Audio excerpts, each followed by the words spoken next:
I don't think I've ever touched a piece of hardware that has gotten me this excited about a phone. Today is the day that the smartphone game changes. In front of me, I have the future.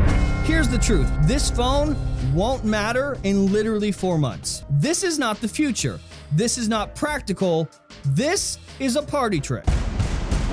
Feel sorry for this dude. Well, you don't matter either. This video doesn't f***ing matter. This so-called tech channel is so quick to judge and trigger happy to shoot at anything that is unconventional and freakishly unusual. You're an asshole, surely a lonely internet troll. At least Oppo is trying new technology and being a pioneer implementing such technology. Yes, it does matter. There's a lot of interest in this Oppo phone. Unbox Therapy got 8.1 million views in one day. It's a glimpse of what's possible.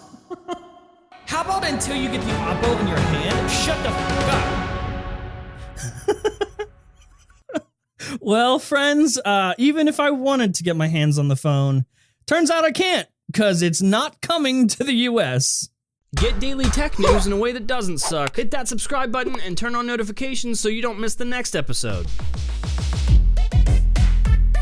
Hey, what's going on, guys? Welcome to Front Page Tech, the show that gives you all the latest tech news from one geek. That's me to another. That is you. Prepare yourselves. Get your life jackets on because we're going to be swimming in a sea full of haters.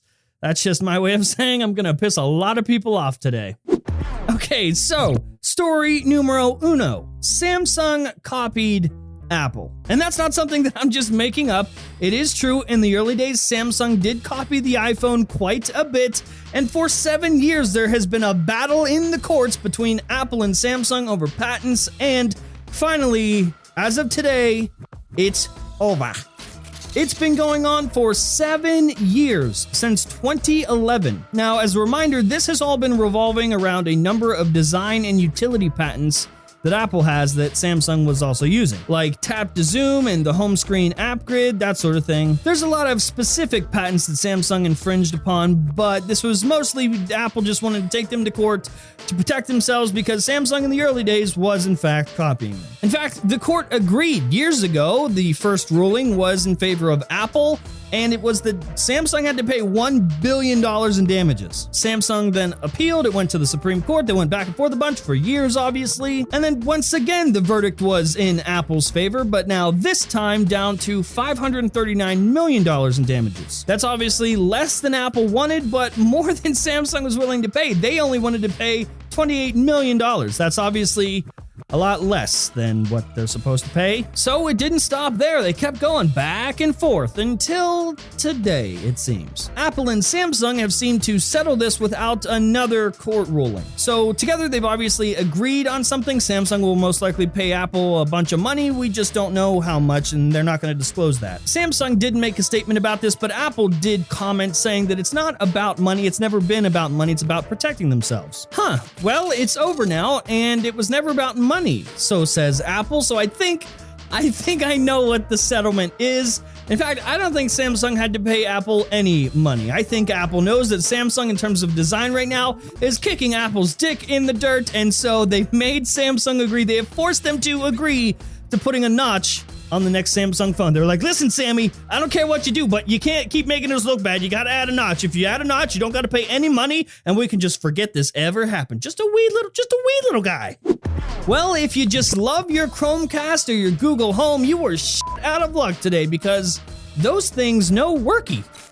Yep, this was an issue worldwide today for some reason. A Google spokesperson confirmed that it is affecting, quote unquote, some of its customers on these platforms, being, of course, Google Home and Chromecast. Oh, and Slack was down too. Apparently there was some sort of software update that caused a bunch of data center problems and just shut all the things down. Like, even with your Chromecast, you couldn't stream anything, period. Just broken. Doesn't work. But don't worry, it's not your device specifically that has the problem. This is actually a cloud service issue, and obviously your thingies are connected to the cloud thingy.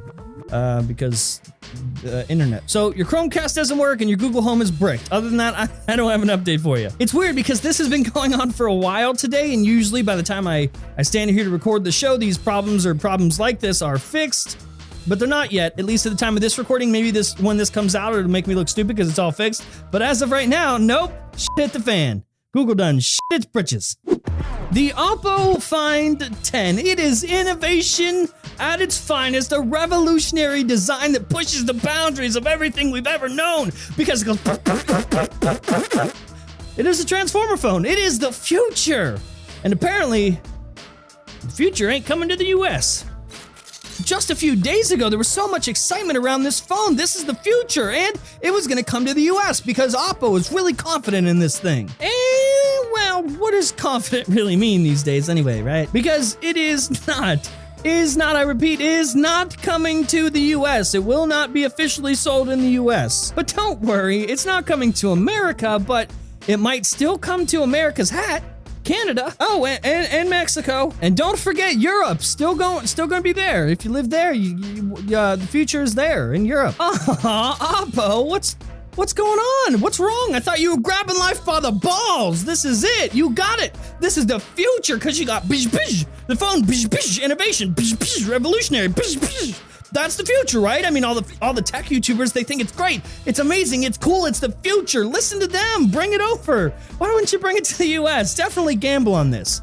I definitely think everyone that says it's the coolest and most futuristic thing they've ever seen would definitely shell out, what is it, $1,300 to buy it here in the US? They would just bring it over. What's the worst that could happen? If you're so confident, and let's prove me wrong, bring it here and sell millions of them, because I bet it will.